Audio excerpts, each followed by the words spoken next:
Jesus who has transformed my life, because he can do it all, and all is possible. I thank Pastor Willy. He has helped me a lot. He takes us as his children. Imagine somebody who takes us as their children, yet you don't have any relation. Make sure that we are doing everything 100%. May God bless him. Amen. Amen. Ninde wabikoze? Who has done it? Ninde wabikoze? Who has done it? Ubu tuko turashaka kumushingira. We want to help him get married. Nubone yereko hano uzambwire. If you see a vision here, please tell me. Amen. Amen. Hallelujah. Hallelujah. Siyo Yesu azabikora. Jesus would do it. Wambaye Biblia yanje hariya. Bambaye teme ndihuta kandi ndashaka ko turangiza ku masaha. I'm going to try to use my time effectively. Buriya nababwiye hari igihe nabaye pastor w'abasore imyaka myinshi. I told you before, there is a time that I was a youth pastor for a long time. Rimwe twakoze amateraniro. There is a day that we did a concert. Tutangira saa 9. We started at 3 p.m. turangiza saa 10. and we finished at 5 p.m. turongera araryoha cyane. And it was really amazing. Baratangira no tutangira saa 9. And we again started 3 p.m. tugeza saa 12. We finished at 6 p.m. It was even more amazing. We started at 3 p.m. until 8 p.m. And it continued to be amazing. And the number keep on increasing. And we reached at 9, 10 p.m. 11 p.m. When we got at 12 a.m., the parents started giving us warnings. You are taking children and not going back home again. We didn't have a lot of experience. And we bring problems instead of giving solutions. But now we are experienced. And though there can be a revival, we know how to manage it. We know how to manage. There is a youth who had a revival among these. And he told me that Jesus is about to come. We shouldn't do any other kind of work. We have only to pray and wait until Jesus comes back. And I called him in my office. And I said, I'm removing a cap of being a pastor. I'm putting on a cap of being a father. I'm recommending you. I'm commending you to go and study. And he started crying. I said, Pastor, why are you not allowing people to serve God? And I told him as a parent, go and study. And he studied and completed. He got a bachelor degree. He got a child. He has a child. And Jesus has not yet come back. Hallelujah. Amen. The mistakes that we used to do, now we can manage it well. Who is a wise person? Is someone who learned from their mistakes. Because if you learn from your own mistakes, you feel bitter. We've done a lot of mistakes. We can teach people to not do the same thing. So accept to learn. Accept the Holy Spirit to teach you. Accept for God to teach you. And you're going to receive a lot of benefits. Amen. Amen. The theme that I was given, I want to use a very short time possible.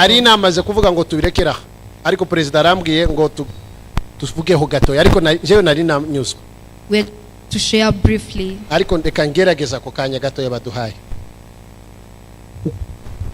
The fear, ubwenge ndengakamere buva ku Mana buyobora urubyiruko inzira nyakuri yo kugenderamo. An extraordinary knowledge that comes from God that lead youth in a right way, in working in the right way. Ubwenge ndengakamere extraordinary knowledge buva kuma that comes from God, uyobora urubyiruko that lead youth inzira nyakuri in the right way yo kugenderamo to walk in. Ese ubu urubyiruko ruri hehe rushaka ubwenge? Where are youth who are looking for knowledge? Urubyiruko muri hehe muri ko barashaka ubwenge? Kubwiza ukuri, let me tell you, ntabwo wabona ubwenge mu bitabo. You cannot get knowledge. Tiwabona ubwenge muri social media twavugaga. You cannot get knowledge through social media that we were sharing about. Tiwabona ubwenge. You cannot receive knowledge nka sida. As an accident. Kuko ijambo ry'Imana rifite igisubizo ku kibazo cyose. Because the word of God has an answer to everything. Nta kibazo kwisi ndabona kitafite igisubizo. There are no questions in this whole world that do not have an answer. Nta kibazo utabonera umuti. There are no questions that you cannot find an answer to. When you know how to read the Bible and putting into practice what you have read. Dusome Proverbs. Igice cya mbere. Chapter 1. Imigani. Proverbs. Igice cya mbere. Chapter 1. Kubera umwanya twari gusoma guhera umurongo wa mbere kugeza wa karindwi ariko dusoma wa karindwi gusa. We start from 7.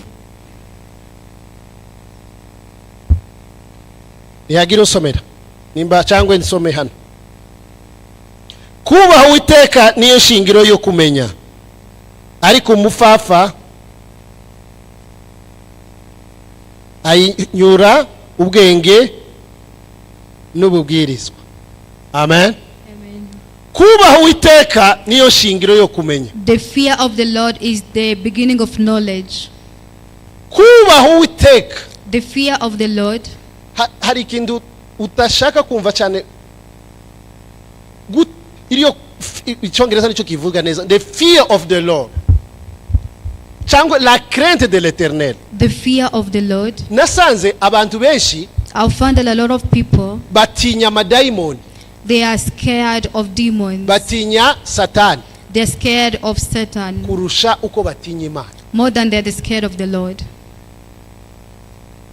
Abantu benshi batinya amadaimoni. A lot of people are scared of demons. Hari insengero nyinshi yo tugiye gusenga. There are a lot of church when we go to pray.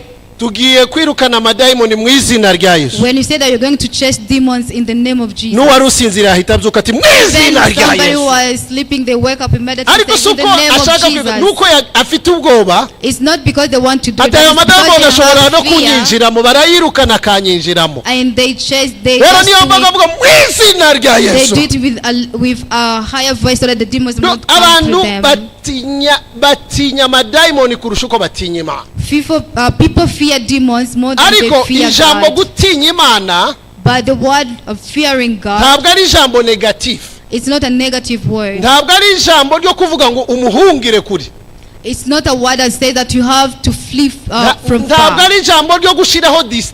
It's not a word that should put there a distance. When you fear someone, you fear that you might meet them. When you fear to face someone, when you meet them, you look down. When you fear witches, when you see them, you feel some good because of the fear that you have. But the fear that we are talking about here, not such kind of fear. The fear that we are talking about, fear of seeing him and you start trembling. The demons are the ones that will tremble in front of God. But we are not called to tremble. We have another kind of fear.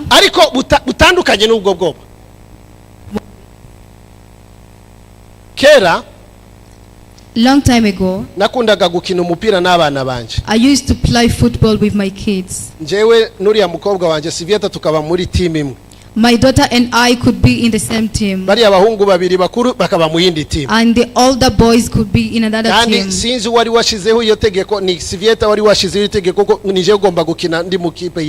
I don't know who put it there, that of rule for us to play that way. When Joshua would want to change it, possible. Because my daughter felt that she has me 100%. And they wanted to change it. She could just say no. No, tukaba nk'ishuti. And we started being friends. Ariko hazamo akantu ka indiscipline. But they could, when they could rise a kind of indiscipline. Hazamo akantu kasaba kuko mba umubyeyi. When they could come a kind of disrespect or something that requests me to be a parent. I try to take the friendship and put it aside. And I punish you as a parent. Then later on we become again friends. There are times that they used to insult each other because I've won a lot. And they started having conflicts. And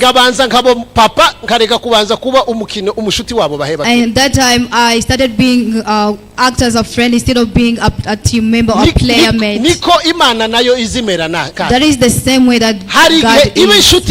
There is a time that He is our friend. God told Abraham, He told him that you are my friend. You are my friend. And then He told him, go and kill your child. Go and a child that you've been waiting for 25 years. Give him as an offering. And Abraham would there was no friendship anymore. Fear of the Lord. Iyo Abraham atangira akavuga ngo ngurabona ngo se nturi inshuti yanje. Reminding that they are friends. Watangire a negotiate. Ntabwo byari gukunda.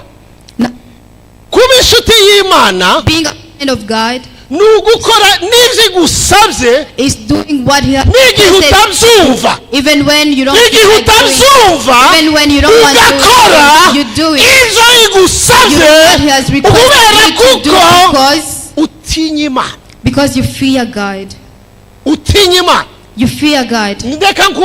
Let me tell you, there are things that God asks you to do that your knowledge cannot understand.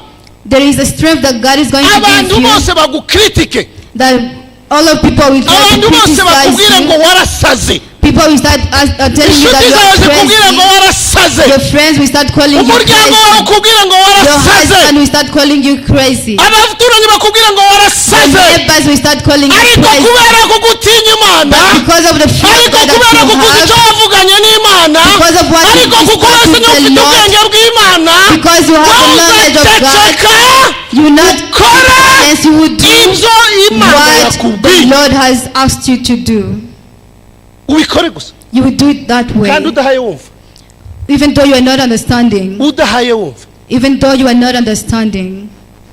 There is a time in my life.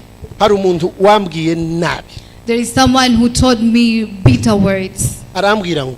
They told me, well, you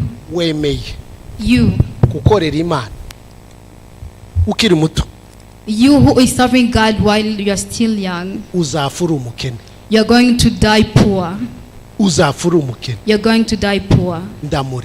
And I looked at them. They said, you, instead of starting to look for money,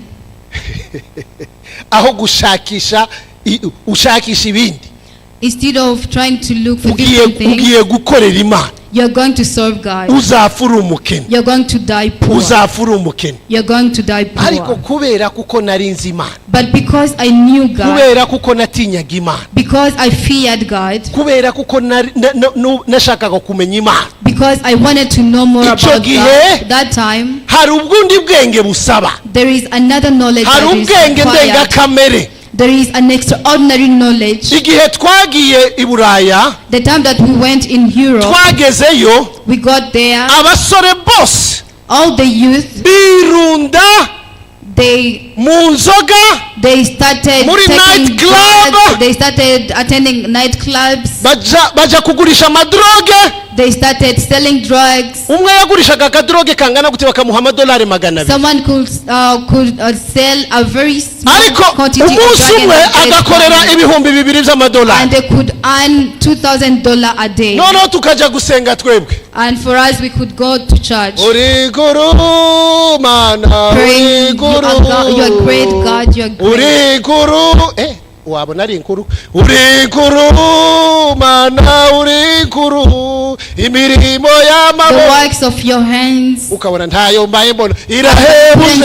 They are amazing. Uri guru. You are great, God. You are great. Umwana umwe araza arambwira. And one of the children came and told me, mwaje gushaka Imana I Buraya cyangwa mwaje gushaka amafaranga? Did you come in Europe to look for God, or you came to look for money?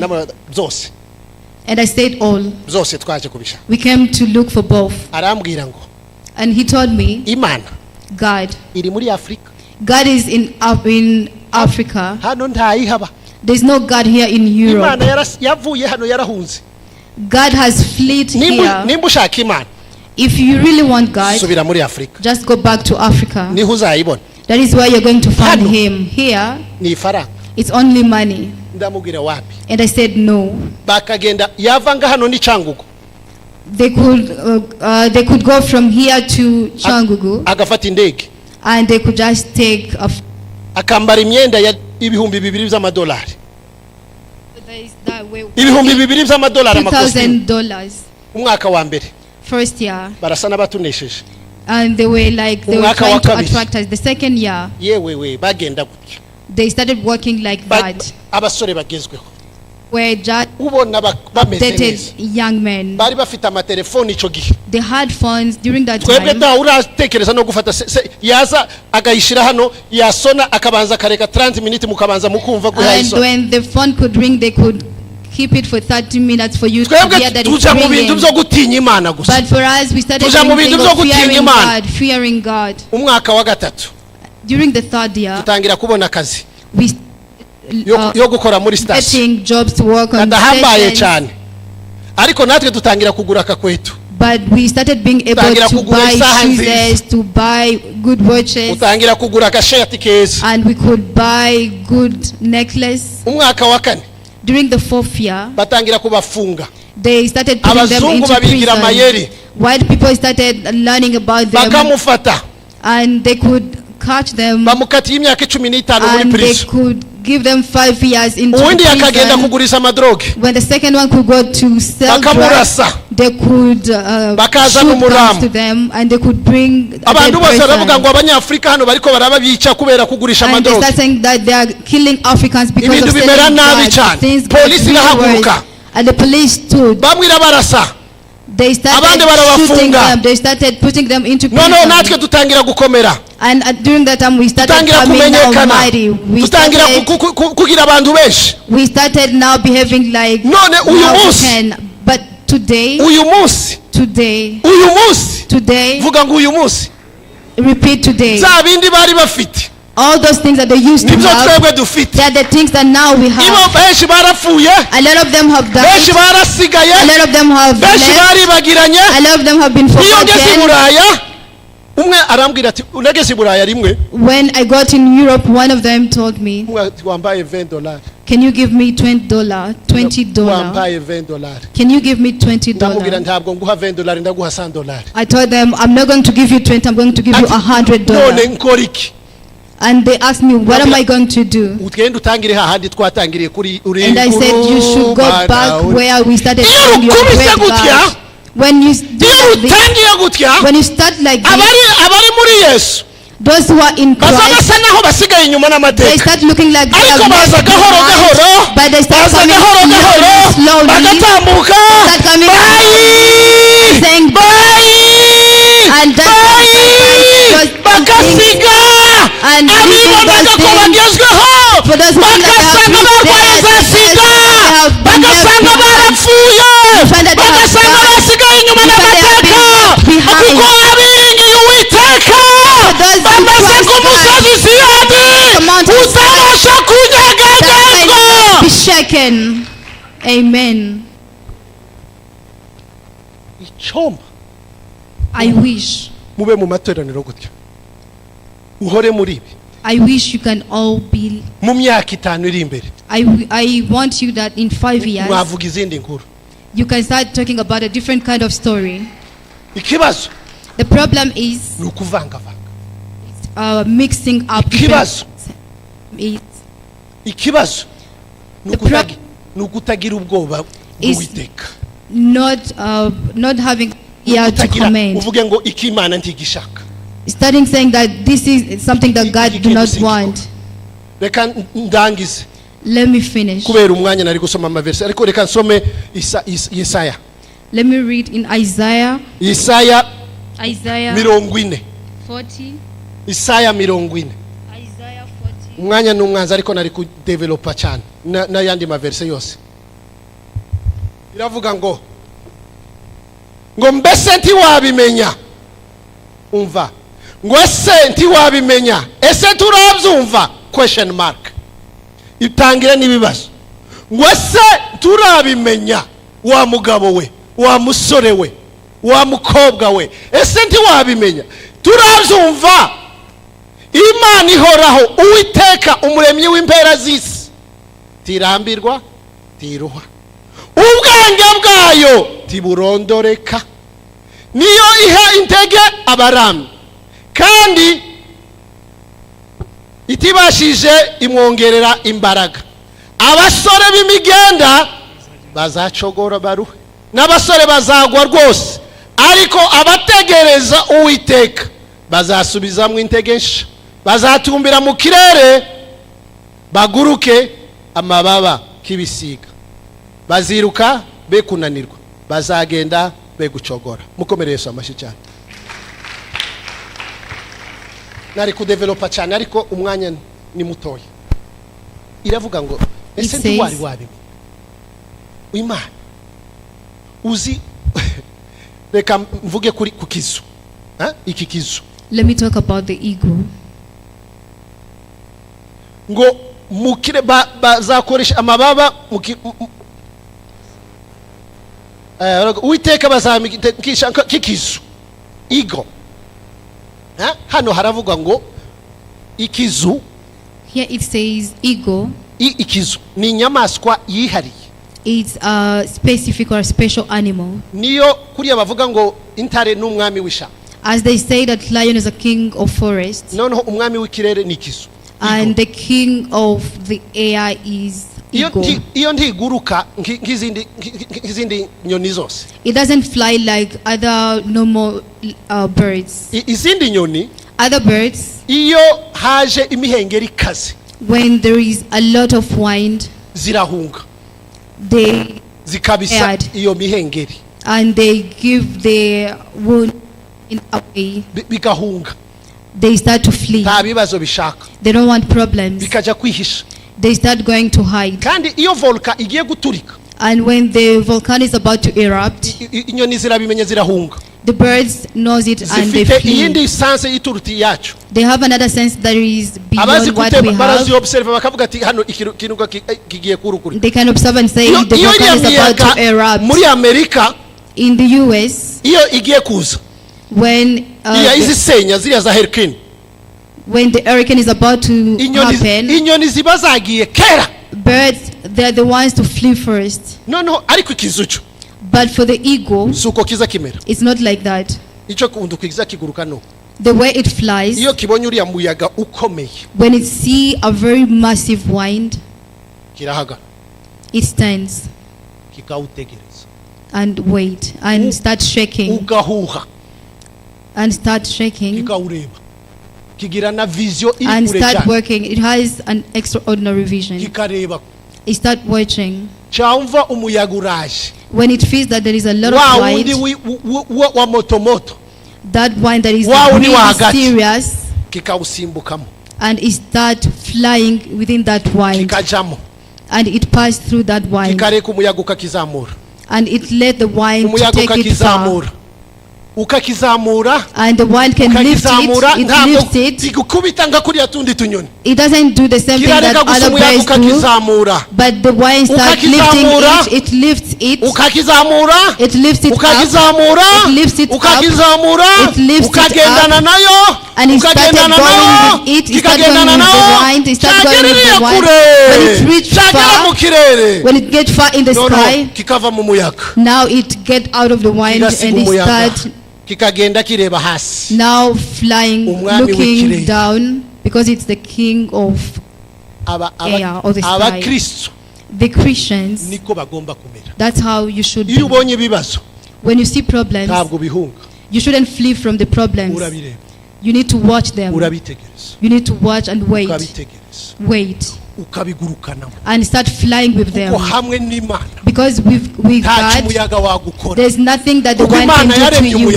Because He is the God who has created the wine. He said, I'm not going to leave you, nor forsake you. I'm not going to leave you. What you have to do is to fear the Lord. Don't fear the wine. Don't fear the demon. Don't fear the Lord. Fear that one who can kill the soul. The problems will take you far.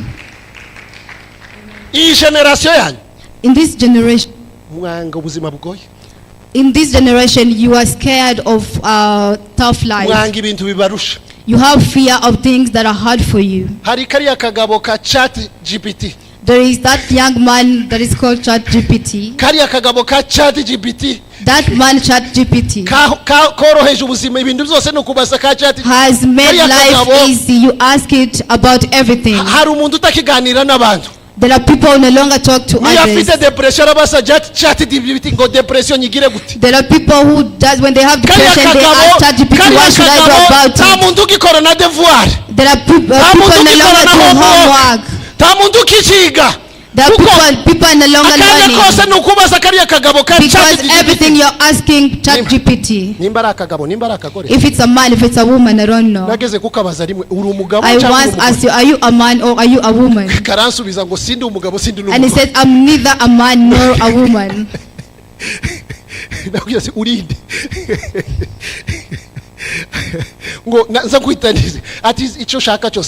You can call me whatever you want. urafata umushinga ukawandikamo kakaguha umushinga mu minota 2 you take ukawohereza umuterankunga akaguha amafaranga. A business that you want to do, you write it and it try to create a plan for you. You can give it to sponsors without doing anything. Iyi generation yanyu ubuzima barabworoheje. In this generation they have made things easier for you. Ariko ndakubwiza ukuri. But I'm telling you the truth. Bitinde bitebuke. Whether it delays or not. Sinkubesha. I'm not lying to you. Wakizwa utakizwa. Even though you can get salvation or not, uzahura n'ibibazo. You're going to face problems. Singuhanuriye nabi. I'm not prophesying badly, but I'm telling you in this life, umugabo, you need to be a man. Umugore w'Imana amenya uko yifata mu bibazo. A man and a woman knows how to behave in the problem. Amenya ko yifata mu bibazo. You know how to behave in the problem. Iyo ubonye ibibazo, when you see problems, ugahunga, and you flee from them. When you see problems, and you flee from them. When you see problems, and you flee from them, you are not going to be like an eagle. When you see problems, and you take the fear of the Lord, and you put it aside, and you say, I don't want to try. I'm telling you the truth. Those ways that the devil is giving you, that the ways of perishing you, he always gives you, and you get excited. He gives you, you get excited. He gives you, you get excited. And once you have received, once you have turned about to eat them, and he just cut from the neck, and you just fall down. David has said, I was young and now I'm getting old. I've not seen a trusted person of their generation. Amen. Hallelujah. Amen. Hallelujah. Hallelujah. Hallelujah. Hallelujah. Hallelujah. Hallelujah. during the time that everyone else think that fearing God is something outdated, you need to stand. You need to stand. Stand. You have to stand. They will attack you. I talked about it previously. Can I be honest with you? Or should I just tell you a few percentage of it?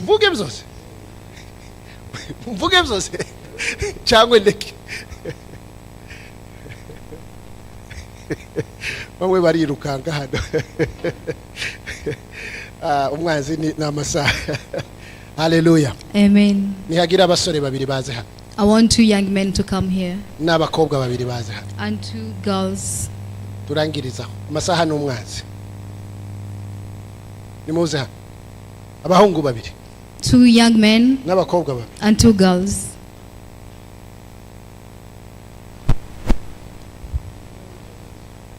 You're going to stretch out your arms like that.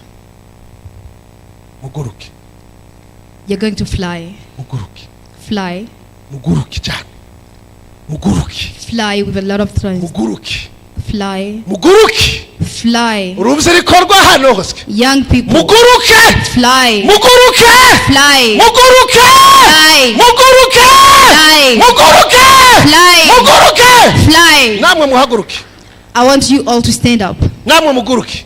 And you also fly. Namwe muguruke. Fly. Utinye uwiteka. Fear the Lord. Muguruke. Fly. Ibizubiri hano. Muguruke. Fly. Muguruke. Fly. Muguruke. Fly. Muguruke. Fly. Niko ndabona bamwe baguruka. I can see that some people are flying slowly. Guruka. Fly. Guruka. Fly. Guruka.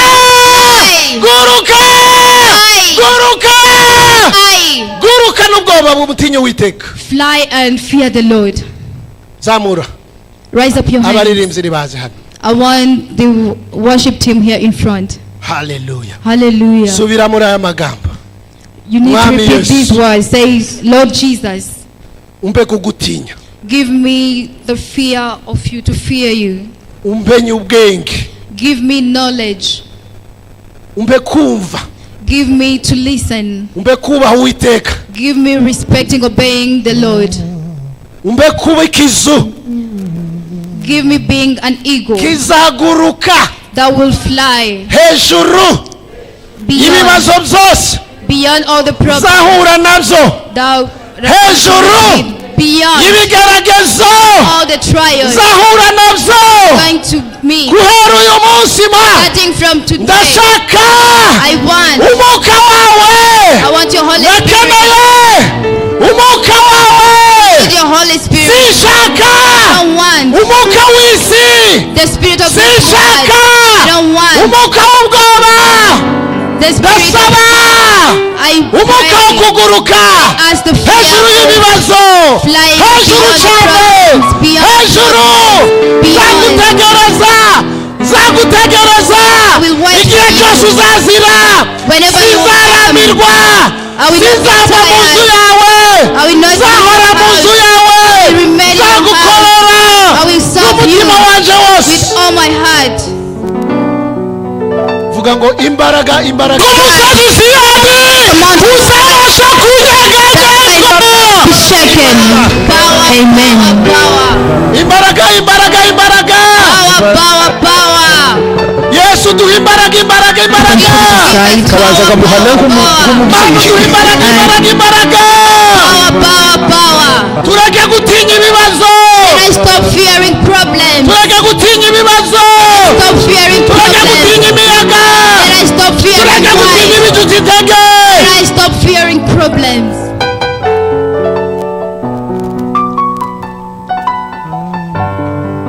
Raba shaka haya jesa kila bre.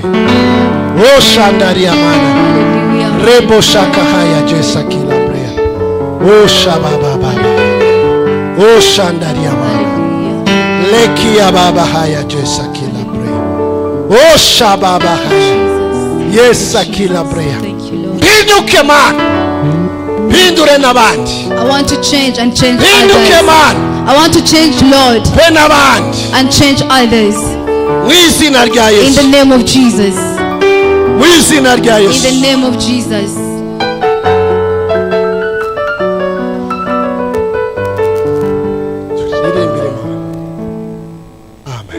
Amen. Amen.